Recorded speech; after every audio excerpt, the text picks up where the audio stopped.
Unë kam qenë në Romë, Buenos Aires, në ekonomi këtu e sa vjetë përpare, kam qenë në... Ti e bosë, por pëse mos e ka për biznes? Kam qenë, po s'është problemi se mos e ka, problemi është që s'është një mos, ajo është avion i vogël, njësoj si ekonomi është, se duhet me jetë të Lexus. Ore, quna, pyesin cikletin në mëllat, të filloj warm upin, se nuk e shof në ekran. Na duhet një nxemje, vlla para, gjithmonë, si çdo emision. Është. O kulla, digjo, ore, ç'ishte kjo, se ti ke qenë të ishe në Dubai, bëje plazh, vlla. Po ti e di që është bërë nami këtu? Qa u bërë? Për mbytje pa parë, ndolë mutrat sheshit, llaktar. është plazh i pa parë, në Durrës me kanoe. Në Durrës. Zdi që ti, vlla, s'të kam shqetësu unë. Dhe që ti i ke parë, Xhana, po. Nami zikulla, Gjirokastra, se ishin disa i thëtë qytetet, Durrësi 1. Lezhë rënd. Dëgjon ti? Kushte tjetër, ole tjo? Durrësi, Lezhë, Gjirokastra ishte të shmënduri, vlla, ka dala i pro i madhë. Vlora rënd, sot Vlora, sot. Vlora gjithmonë përmbytet, si Venecia bëhet. Po tani, po si kësa here, jo vlla, kësa here ishte këshu, edhe Durrësi kësa here nuk ka pas në njerë. Edhe... Unë kam prindrit në Durrës dhe gjithmonë ajo rruga aty ashtu bëhet të prindrit e mi. Sa herë bishi blokoj. Ti i ke Shijak o kulla? Në Durrës më burë. A i ke në Durrës i prindrit? Si ke në Shijak? Unë jam rritë Shijak, po në Durrës i kam prindrit. Po ku i ke në cilën zonë? Dy afër të ujësjellësit e stacionit trenit aty në fillim fare. Jetë stacionit trenit i këtu afër? Aty, po. Gjithë zonë ashtu, ki parasysh që pjesa e Knetës është ndërtuar poshtë Kneta, atëre Durrësi në këtu e 80 vjetë përpara, ka më mësa harta, duket si Venecia. Dhe është në nivelin e detit një pjesë e mirë. Është pjesa nga këtu që shkon të ura e Dajlanit, deri ajo që shkon lartë atje ku po bëjnë ndërtime sipër të që shkon për të Volgës, atje më të Currila. Po, pra. Pjesa tjetër, ka qenë Knet, ka qenë, është në nivelin... E di. Po ti, more për sepse është bërë situata kështu. Edhe kur atërmet atje e bëri dëmin e madh, edhe në përmbytje atje e bëndë... Ore, zotri, e diti se pse është bërë situata kështu në Durrës? Pse? Ma thoshte dje Sebastiani, më dha, se ka marrë dosjen komplet. Do ta zbardhin me këto ditë. Ka të bëj me ato portin që me Porto Romano që po bën tani. As ka të bëj fare. A vëm i bast? Po as ka të bëj fare. Me kë po flet? Po as ka të bëj fare. Unë jam rrit në atë zonë Durrësi sa herë ka rënë. Me prova. Dakor. Sa herë ka rënë shi Durrësi është bërë kështu. E di kush është fatkesia në Durrës. Fatkesia është... Pa ti thua është e natyrës ka që ndodhi, nuk është e njeriut. Është e njeriut, sepse për mua në Durrës duhet ndaluar me ligj ndërtimi i mëtejshëm, se nuk mban. Po duan ndërtojnë të krijojnë hapësira të tjera që të jenë gjithmonë jo larg detit e tjerë, po nuk mban Durrësi, aq është. Kjo për ndërtimit është në Tiranë shumë keq por ka parti. Tirana nuk ka qenë Knet, Durrësi ka qenë Knet. Qartë, po ja kanë prishur prejnë dhe këtu. Nëse ti shef historinë e tërmetit të 2019-s, ka bërë dëm në Tiranë atje ku ka qenë Knet në kombinat, në Durrës në gjithë zonën e Knetës, në Thuman që ka qenë Knet, ku ka qenë Knet ka bërë dëm dhe ka vrarë njerëz. Ore do fillojmë le dio se vati vono burr. Fal kurdo. Është sikur të ndërtosh pallate kulla të mëdha në Venecia, s'ti mban atë. Edhe këtu përmbytet dhe përmbytet kap gjitha. Për mua me ligj duhet parë kjo punë, Durrësin nuk duhet lejuar më ndërtimi. Qoftë duan ndërtojnë dalin hapësira të tjera. Kur duash atë se vati vonë vlla.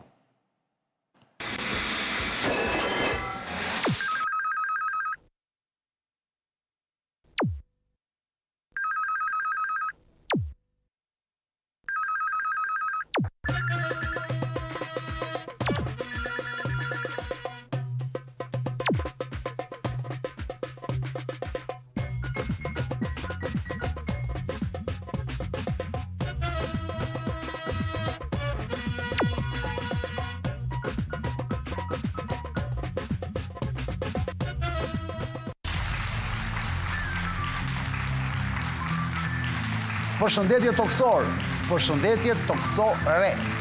Ju, sa po keni mbritur, jemi live këtu në emisionin tim Zonë e Lirë, si çdo të martë të mërkur në orën 10 darkës dhe të premte në orën 9 darkës. Ne nuk jemi vetëm MCN TV live, zëna zotrin, po jemi dhe këtu te kjo faqja, Zonë e Lirë Official. Bëni një subscribe për çekin tuaj. Ky episod është episodi numër 1028, sezoni 23, për një pjesa e parë. Shkruani pyetjet tuaja te kjo kutija e bukur që del këtu. Është thjesht një QR kod. Bëni skanim, login login edhe shkruani pyetjet në fund dhe lexoj pyetjet tuaja të Kulla. Jam i lirë Kullën, sonte ndryshe nga herët e tjera jemi mësuar të takoni të premten Kullën. Sot është e mërkur, sapo ka mbritur nga Dubai, ku kaloi pushimet e vitit të ri për qefin e vet. Kush ta që isha me pushime? Si ishe në pushime? Po ku e ditë isha me pushime? Po më kot, ja futa kot. Unë vitin e ri e kam bërë shtëpi. Ishe në shtëpi? Po. Pse në të dojkin në Dubai? Po mbas vitit të ri. A, mbas vitit të ri, më fal, po. Për festa do të thosh, për festa. Apo si ishe në pushime, fare? Kështu që.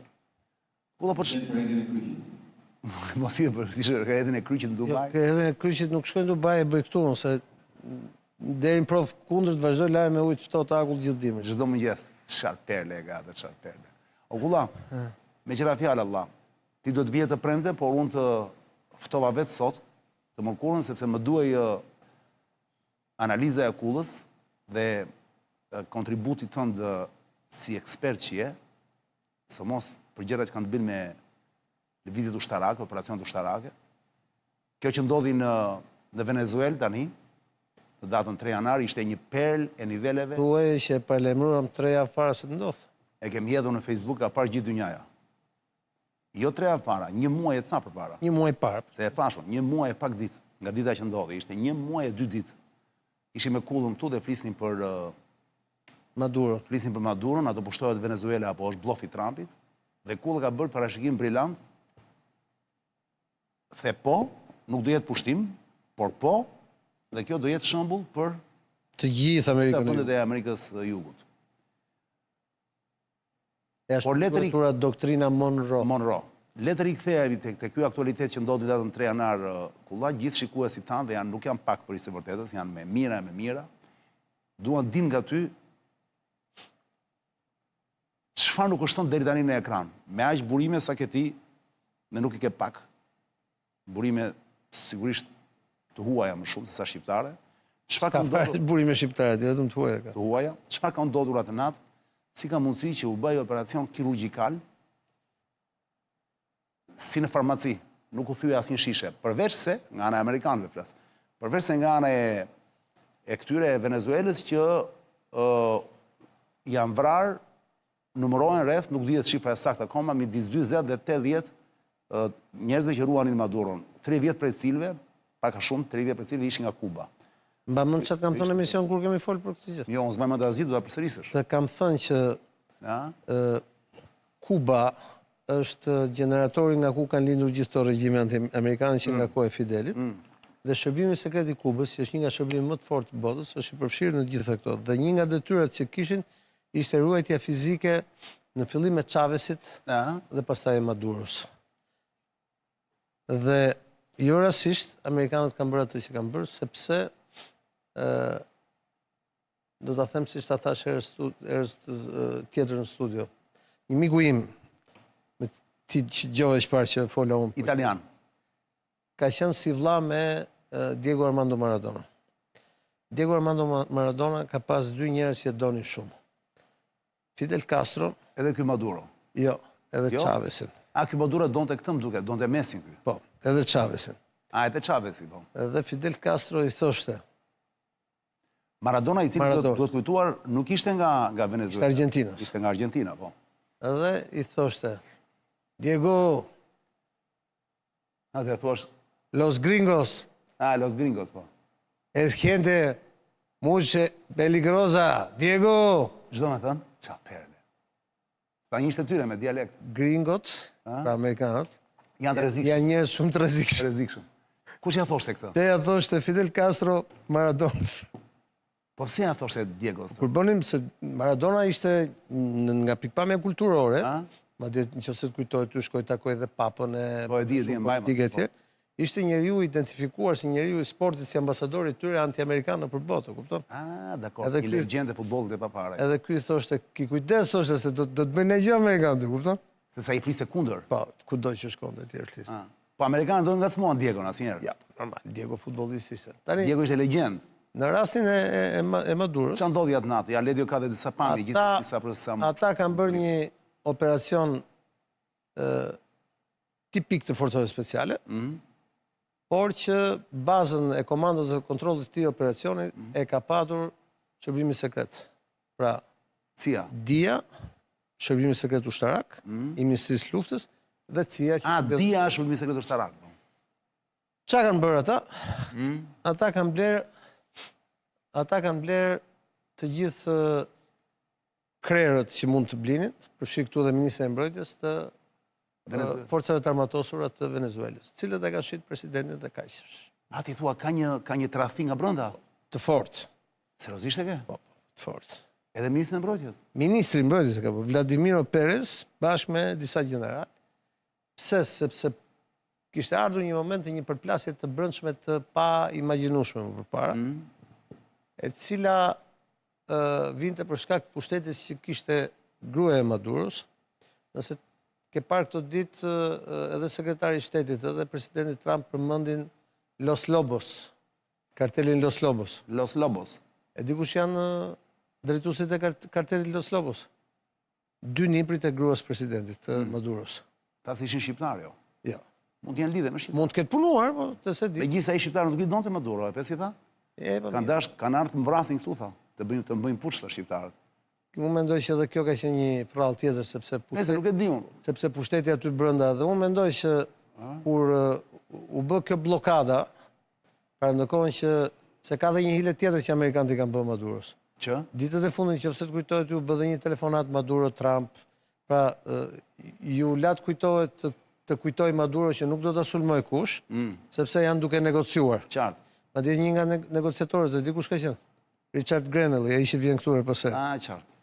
Edhe ju latë kuptoj këshu dhe ata e ullën pak vëmëndin, do nëse tensioni ishte shumë i lartë, sepse ata kishin bërë atë blokadën e anije si në Kub, po pra kishin bërë blokadën me anije si në Kub, kishin sulmuar dhe këto anijet kishin bërë nga këto sulmet në detë në ocean, po njëtën kohë kishin quar negociator. Një nga negociatorët ishte edhe një ish ambasador i SBA-s në Venezuelë, në Caracas, që e ka shpinë aty përballë në Puerto Rico, të e ishulli aty përballë. Ku avionët kur nisishin dhe... Po, qofse e vurët e ishulli Amerikan, po. Dhe në këtë pikë, edhe vetë Maduro mendonte që ata nuk do të sulmojnë, po thjesht tash duhet ullet dhe të rinegociojë disa terma të mbijetesës tij. Dhe jo ofruan të shkonte në Turqi, duhet thënë kjo gjë. Pse duhet shkonte në Turqi? Sepse një pjesë e madhe, jo e vogël e kapitaleve të Venezuelës janë në Turqi. Janë në Turqi. Po.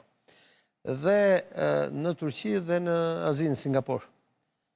Dhe ku përdoresin si plataforma tregtie.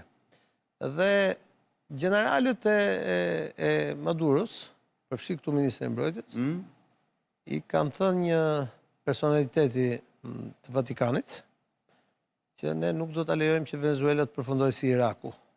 Pra nëse në Irak, Amerikanët do të ishin marrë vesh me generalet e Saddamit, do kishin hequr Saddamin, edhe do kishin marrë pushtetin, dhe do kishe pas 20 vjet luftë civile, ndarje territoriale, etj. Kështu që këtu, le të themi, sistemi ushtarak venezuelian ka reaguar, ka bërë një marrëveshje me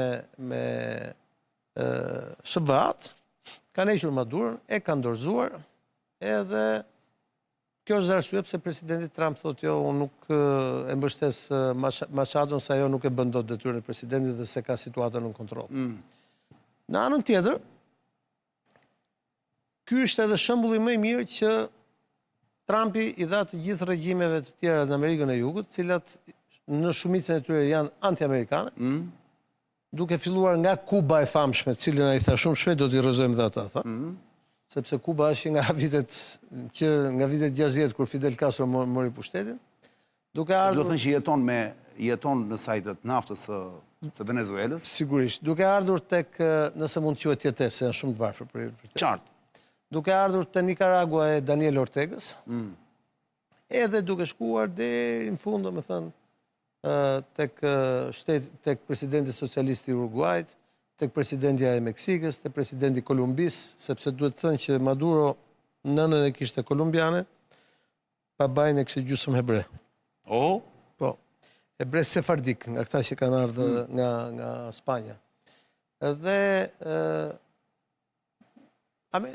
Amerikanët kanë bërë një marrëveshje me ata që quhet që janë ushtarakët e Venezuelës, në mënyrë që Venezuela të shkëpus lidhjen me Kinën. Pse? Kjo është shkruar në dokumentin strategjik të Amerikës. Dokumenti strategjik thot prioriteti numër 1 është hemisfera perëndimore, nuk kupto këtu Amerikë e Veriut, Amerikë Qendrore dhe Amerikë e Jugut, dhe duhet bërë shembull. Është obor i tyre dhe nuk duhet të ketë interferenca të tjera. Dhe duhet bërë shembull dikush, dhe askush më mirë se Maduro. Po pse askush më mirë se Maduro?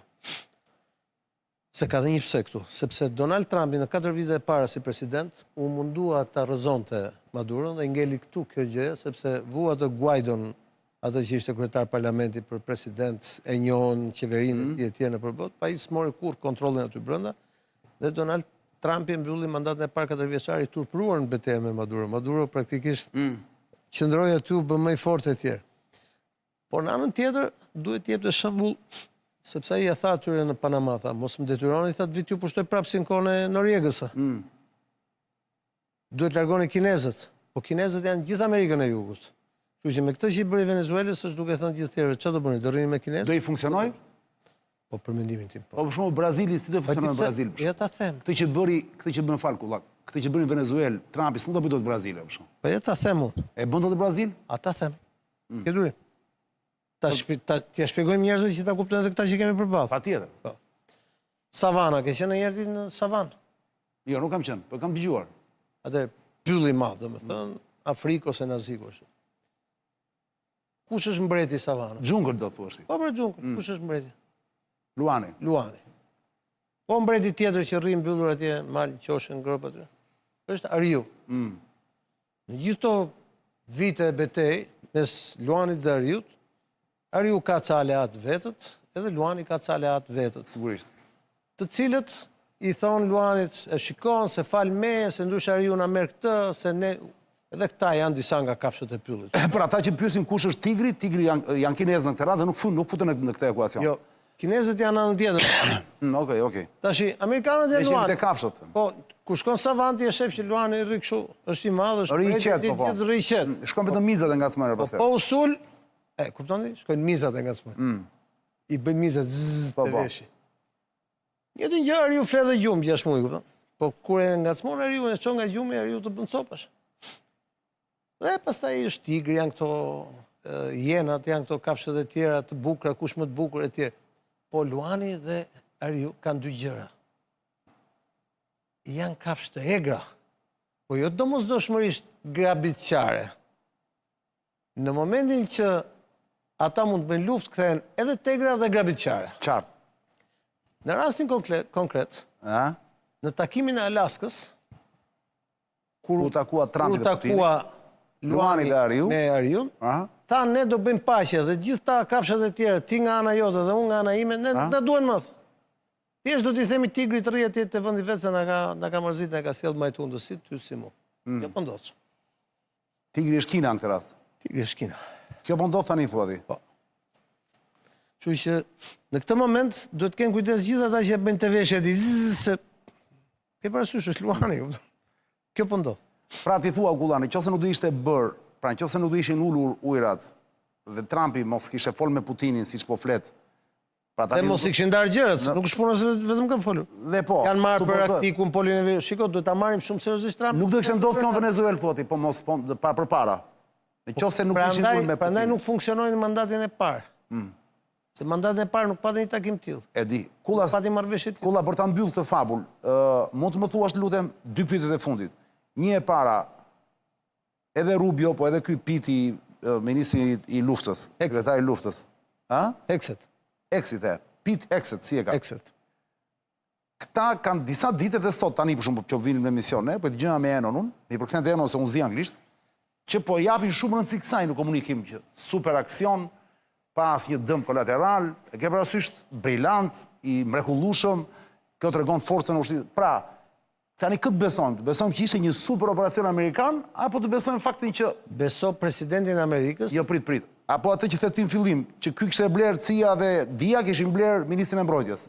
Që u bë të thjesht operacion. Beso presidentin Amerikës që tha, ajo zonja Machado ta gëzoi çmimin Nobel që i dha shumë, se ma hoqën muja dhanë asaj.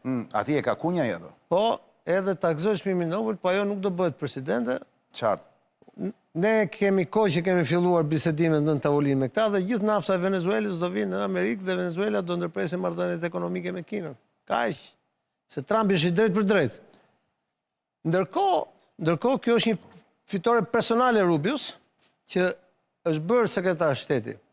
Edhe ka ardhur në pikën ku ka ardhur, sepse basti i tij edhe mbështetjes së gjithë hispanikëve në Florida dhe në gjithë zonat e jugut nga Amerika me botën hispanike, është që do të bien të gjitha regjimet anti-amerikane, cilët kanë dëbuar njerëzit nga vendet e tyre. Dhe rastin konkret, familja e Marco Rubios ka ikur nga Kuba. Kështu që unë të them që këtu vendet e tjera ku pritet të ndodhin gjëra të tjera, mund ndodhin edhe shumë shpejt. Para sa mbyllim këtë kullaj dhe bëjmë një xhiro me që jemi po flasim për naftën, Trumpi ka deklaruar, kam kënaqësinë që njoftoj se autoritetet e përkohshme të Venezuelës do i dorëzojnë Shteteve të Bashkuara të Amerikës midis 30 dhe 50 milion fuqi nafte të sanksionuar me cilësi të lartë. Kjo naftë do të shitet me çmimin e saj të tregut dhe këto para do të kontrollohen nga unë.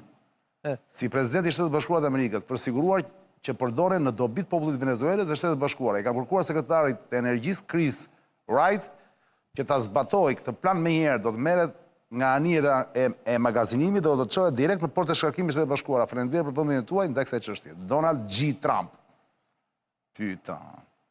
Me qëra fjala, Ledio, me që jemi të nafta, them unë, para se ikim nga nafta për momentin, le të bëjmë një xhiro pikërisht për të kujtuar njerëzve, informacion utilitar që vetë ky, se ku duhet të fusin zorrën e makinës, se e fusin gjithandej kot. Doni naftë të saklla, pa hile, dhe benzin gjithashtu. Dhe SPO Ili është i vetmi karburant kampion në Shqipëri. Dakord? Pra, me të njëjtin çmim që e mini gjithandej, këtu e mini me cilësi të paparë, 100% kristal, e pastër, clear. Dakord, është clear. Këtu karburanti, clear. Nuk ka çek motori. Prandaj, kujdes, kur ta fusni zorën gjithandej, mendojeni mirë këti që po ju them. Jo gjithandej, SPO Ili. E keni ndërkohë gjithandej SPO Ili në për Tiranë. Dakord? Zero check motor. Edhe Fuel of Champions, Saidi Papar, pronari SPO Ilit, miku im i vjetër. Said, je brillant, përshëndes, falenderoj për cilësinë e naftës dhe benzinës që na jep. Dhe plaset fabula numër 2 në ekran, Ledio.